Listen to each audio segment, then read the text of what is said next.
Corinne Dedic nos acompaña esta mañana. Ella es especialista en sistema penitenciario, investigadora de CIEN, y le damos la más cordial bienvenida, Corinne.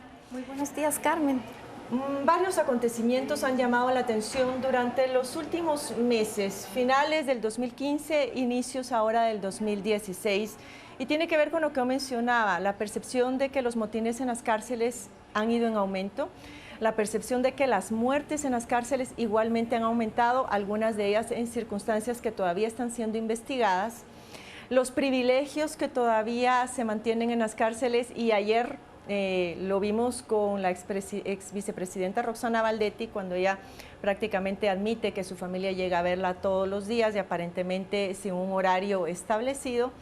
Y bueno, todo esto cuando ya estamos estrenando autoridades que, si bien no pueden cambiar las circunstancias de la noche a la mañana, pues podríamos tener algunos indicadores de que la situación finalmente pueda cambiar.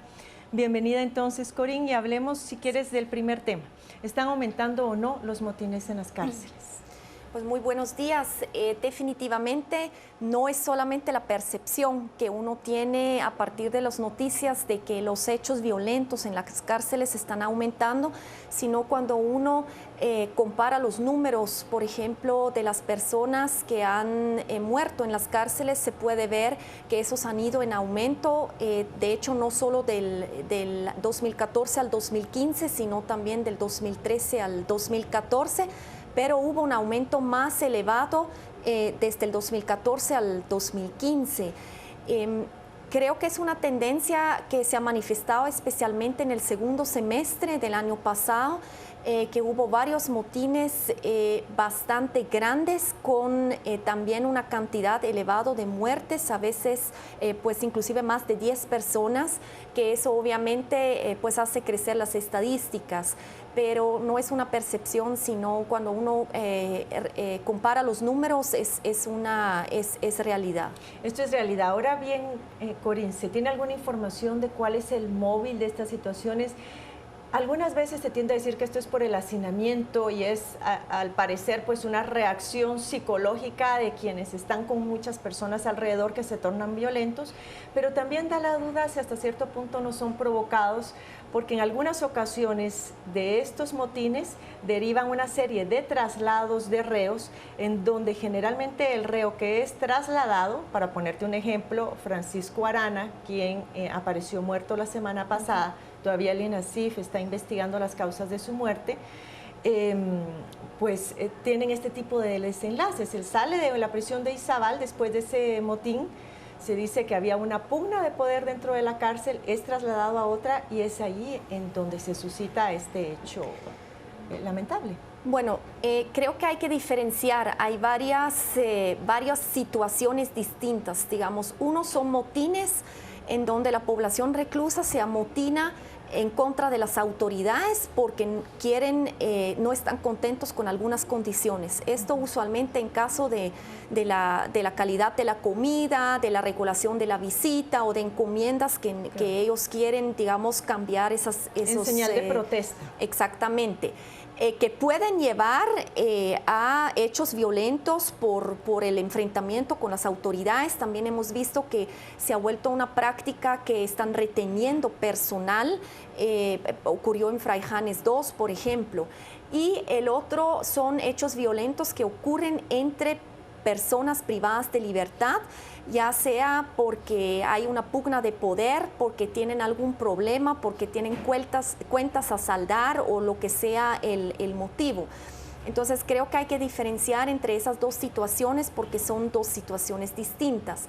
Ahora, lo que tú mencionabas respecto a los posibles factores que pueden causar el motín, pues se menciona el hacinamiento. Claro, el hacinamiento es una condición digamos que propicia un ambiente de violencia y agresión en la cárcel, pero creo que el hacinamiento solo no provoca ese tipo de enfrentamiento, o sea, va combinado con otros factores que pueden ser ya un descontento por algo específico en contra de la autoridad o porque persiste algún tipo de problema entre dos o varios personas o grupos. ¿Y en este tipo de casos se investiga finalmente después de un motín ¿Cuáles fueron las razones subyacentes? Y vuelvo a insistir en esta pregunta que te hacía, sobre si puede haber intencionalidad de haber provocado eso para poder justificar el traslado de un reo y que luego, pues, como este caso, pudiera morir en circunstancias tan extrañas, porque no es la primera vez que sucede en el país. Exactamente, pues yo creo que eso es exactamente el punto donde hay debilidad en el sistema penitenciario.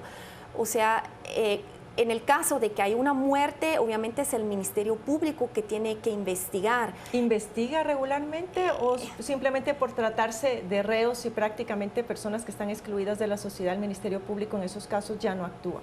Sí, o sea, digamos, actúan, pero las investigaciones avanzan muy lentos, o sea, no son como investigaciones consideradas prioritarias. Pero creo que más allá de que el Ministerio Público debe de definir cuál fue la causa de muerte y en qué circunstancias se dio, también el sistema penitenciario debe de investigar qué es lo que pasó, porque de hecho ellos tienen una unidad que está a cargo de investigar y recolectar información sobre la población reclusa, pues con el fin de poder prevenir ese tipo de hechos violentos.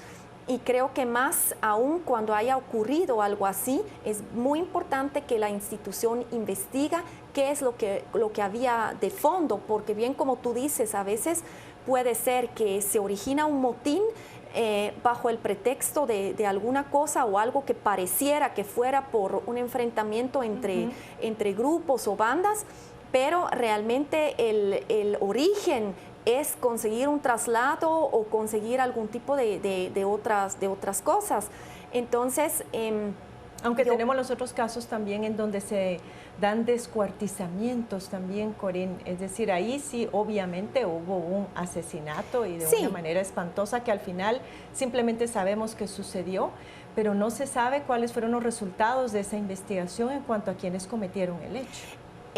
Pero tampoco se sabe realmente cuál fue la razón por qué se llegó a esto. O sea, fue una pugna. Se hacen presunciones nada más. Sí, o el análisis se queda corto, porque el sistema penitenciario debería de estar o manejar con más claridad, por ejemplo, si ellos trasladan a una persona a otro centro, ¿qué efecto puede eso tener? Especialmente si se trata de una persona con un liderazgo fuerte, porque ahí se van a recomponer las dinámicas, las bandas, con quién se va a relacionar esa persona, qué tipo de consecuencias puede ese tener. Por ejemplo, en el caso del capitán Arana, pues él fue trasladado de Puerto Barrios a Fraijanes y de hecho, digamos, primero que Fraijanes es un centro carcelario preventivo, pero él ya había estado cumpliendo condena. Claro.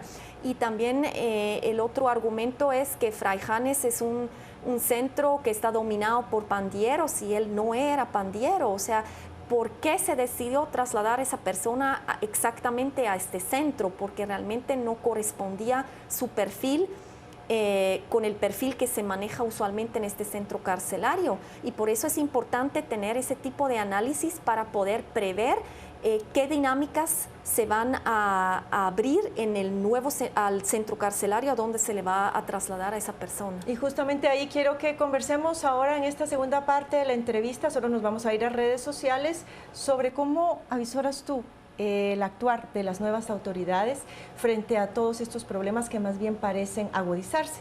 Pero vamos a ir un momento con Pietro, quien va a dar lectura a esos comentarios, a esas opiniones que usted está enviándonos a través de las redes sociales. Adelante, Pietro. Gracias, Carmen. Ahora lo que le planteamos a la audiencia es: ¿usted qué cree que deberían de hacer las autoridades para recuperar el control de las cárceles? Y estas son las opiniones que nos han llegado. Carlos nos dijo lo mismo que hizo Jorge Ubico, ponerlos a trabajar en las calles con grilletes y seguridad, ya que están de ociosos sin hacer nada. Luego también Luis nos comentó: está perdido el sistema carcelario, deben hacer como en el norte, privatizarlo y quitarle las visitas a estos delincuentes, porque ahí mandan las amenazas. Luego Johannes también nos compartió compartió su comentario diciendo no tomar en cuenta a la PDH y a los vividores de los derechos humanos, si no los acusan de crímenes después. También Mario nos dijo privatizar las de máxima seguridad y agilizar los procesos para que todas esas personas sean condenadas y no se mantengan en los preventivos. Estas son las opiniones que nos han llegado al respecto y son varias las personas que proponen privatizar este sistema. Bastante pesimistas las opiniones, Corín. En realidad ha sido un problema que más allá de uno poder anticipar que hay algunos logros y del cual hemos venido conversando contigo desde hace mucho tiempo y al final parece que no, que únicamente se habla del tema pero las autoridades no actúan. ¿Cómo ves tú las primeras acciones del nuevo ministro y del nuevo director? ¿Crees que finalmente hay algún indicador que nos diga que van en la línea correcta? Porque la última noticia que tuvimos respecto al sistema penitenciario era la construcción de más cárceles. Y se ha dicho que esa no es la solución. Aparte porque tú puedes conseguir dinero para construir esas cárceles de algún préstamo o de alguna donación internacional, pero luego tienes que hacer frente al mantenimiento, que es lo que finalmente después no se puede. Mira las autopatrullas en el Ministerio de Gobernación. Donaciones de los japoneses, de los taiwaneses, patrullas perfectas, último modelo, y ahí están todas hechas chatarra porque no hubo dinero para darles el mantenimiento adecuado. Sí, bueno, respecto a las primeras acciones que se tomaron, pues veo positivo la iniciativa del ministro de Gobernación de emprender un esfuerzo para depurar la población reclusa en el sentido de, digamos, agilizar las salidas de la gente que ya puede aplicar a la retención de penas o que ya está en ese proceso o que por alguna otra condición legal ya puede estar saliendo de las cárceles. Sin embargo, hay que estar claro que eso es un paso, pero es un paso paliativo porque solo con esta medida no vamos a deshacinar las cárceles. O sea, estamos hablando de 6.800 espacios y 20.000 privados de libertad. Y digamos con las personas que van a salir porque ya están en proceso de redención de penas, o sea, ahí estamos hablando tal vez de unas 1.000 personas. Se podrían ver si también hay otras categorías que se pudieran considerar, por ejemplo, la gente que está en la prisión preventiva, que no necesariamente tiene que estar, pero digamos a lo que voy es que con eso no vamos a poder eliminar el hacinamiento de las cárceles. Creo que sí es necesario construir nueva infraestructura, tanto para generar nuevos espacios, también para actualizar la infraestructura penitenciaria, porque la mayoría de nuestras instalaciones carcelarias ya tienen más de 30 años, están totalmente sobrepasados, ya no cumple, digamos, las necesidades que requiere la población reclusa. Hoy en día con medidas de seguridad y también programas de rehabilitación, pero también hay otro factor. Creo que al crear nueva infraestructura también es una oportunidad de poder crear las dinámicas internas y el régimen interno, porque es muy difícil darle vuelta al ambiente y a la dinámica carcelaria de un centro que ya existe desde 40, 50 años funcionando de la misma manera. Que ya está sobrepasado en su capacidad. Sí. Y como el tiempo se nos agota, Corín, considerando la cuestión de los privilegios, que es recurrente. Acá vemos todavía que al parecer algunos reos utilizan Facebook, tienen Twitter. No estamos hablando únicamente de la señal de celular, que aparentemente ahora las autoridades sí dijeron que iban a bloquear, sino que tienen acceso a Wi-Fi, al Internet. ¿Cómo terminar finalmente con esto? Yo no sé si finalmente se está aplicando lo del retiro de la señal de celular de las cárceles o solamente fue un aviso, como lo han hecho otras autoridades, que finalmente no se cumple. Bueno, creo que eso de la señal de telefonía es un tema que aún está pendiente de resolver. O sea, esta ley ya está desde más de un año en vigencia. ¿Pero qué lo dificulta, Corín? Pues hay problemas entre las telefónicas y el Ministerio de Gobernación. Yo pienso que realmente es falta de voluntad de querer arreglar este problema de una vez para todas, porque soluciones técnicas sí hay para bloquear la señal, pero también es importante combinar la eliminación del bloqueo de señal con el refuerzo de los controles en las entradas de la cárcel. O sea, creo que eso es una medida bastante aislada que sí el sistema penitenciario puede implementar, porque una y otra vez en las requisas se encuentran teléfonos. Y otro factor también que hemos observado es que en el último semestre del año pasado han bajado marcadamente la cantidad de requisas que se han realizado. O sea, si anteriormente se venía requisando un promedio de 100 requisas al mes, en el último semestre se hicieron aproximadamente unos 30 al mes. Entonces, obviamente, al tener controles débiles en el ingreso, pero tampoco ya no está requisando para ver qué es lo que hay adentro, pues las llamadas de extorsión empiezan a florecer porque aún hay señal de telefonía. Y respecto al uso de las redes sociales, ahí lo mismo, o sea, hay que estar investigando urgentemente qué tipo de tecnología están usando esos privados de libertad, porque no puede ser posible que ellos se están comunicando a través de las redes sociales desde una cárcel. Que tengan su página de Facebook y estén activos en Twitter. Sí, te agradezco mucho, Corín. Esperamos realmente que las autoridades, las nuevas autoridades, tomen cartas en este asunto. Ya la población está cansada de los privilegios, de las pocas esperanzas que brinda nuestro sistema penitenciario, y seguramente es por eso que ese clamor popular por la pena de muerte crece cada día más en el país. Así que terminamos así la entrevista y volvemos ahora con ustedes a la mesa principal, Paola y Mario.